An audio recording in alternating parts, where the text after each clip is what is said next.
42.5 ఎకరాల ప్రభుత్వ భూమిలో అన్న ఫామ్ హౌస్, తమ్ముడి అపార్ట్మెంట్స్. ఐలాపూర్లో అక్రమంగా కట్టిన ఫామ్ హౌస్ను కూల్చివేసిన హైడ్రా. 720 కోట్ల విలువైన భూములను చెరబట్టిన బీఆర్ఎస్ నేతలు. నేలమట్టం చేసి స్వాధీనం చేసుకున్న హైడ్రా. సంగారెడ్డి జిల్లా అమీన్పూర్ మండలం ఐలాపూర్లో మెగా ఆపరేషన్.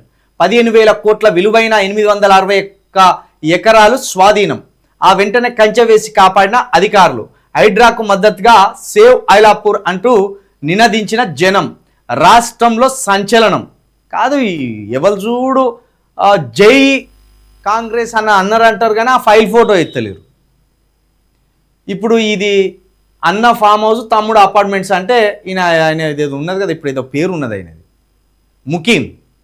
ముకీం అనే అన్న ప్రభుత్వ భూమిని ఆక్రమించిందట. వాళ్ళ తమ్ముడు అపార్ట్మెంట్స్ కట్టినలాట. దగ్గర అవి 720 కోట్ల విలువైన భూములాట. వాళ్ళిద్దరూ బీఆర్ఎస్ సంబంధించిన నాయకులేనట. అందుకే కిక్కురు మనకుంటే ఇప్పుడు బీఆర్ఎస్ నాయకులు ఉన్నారు. అపార్ట్మెంట్స్ కూడా కొడతా అంటే అక్కడికి ఉరకలే, ఏ బీఆర్ఎస్ నాయకుడు ఉరకలే. ఎందుకంటే మనోడేవాడు లంగా అన్నట్టు ఆగిండు. మరి ఇప్పుడు ఈ అపార్ట్మెంట్స్ కడతా అంటే, ఈ విలువైన భూములను చెరబడతా అంటే బీఆర్ఎస్ నాయకులు అప్పుడు కిక్కురు మనకుంటున్నాడు. ఎవరు కేటీఆర్ ఇంకోలో సపోర్ట్ చేయకుంటున్నారు. మరి ఆ పర్మిషన్స్ ఇచ్చిన వాళ్ళని తీసుకొచ్చి జర లోపల మంచి పని చేసిండు మీరు. ఆ పర్మిషన్స్ ఇచ్చిన వాళ్ళని తీసుకొచ్చి లోపలేసి ఈ బిల్డింగ్స్ కూడా కొట్టిన కదా. ఇప్పుడు ఇది డబ్బులు పెట్టే కొనుక్కున్నారు కదా పాపం చాలామంది. వాళ్ళ దగ్గర నుంచెల్లే వీళ్ళకి ఇప్పించండి పరిహారం. బీఆర్ఎస్ నాయకుల దగ్గర నుంచెల్లే వీళ్ళకు పరిహారం ఇప్పించండి.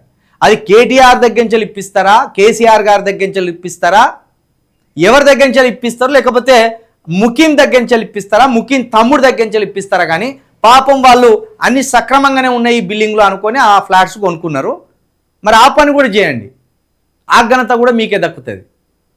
ఆ ఘనత కూడా మీకే దక్కుతుంది. ఇంకా సిగ్గు లేకుండా వీడు నమస్తే తెలంగాణ ఎట్లా రాసిండు, హైడ్రా బీభత్సం అని రాసిండు.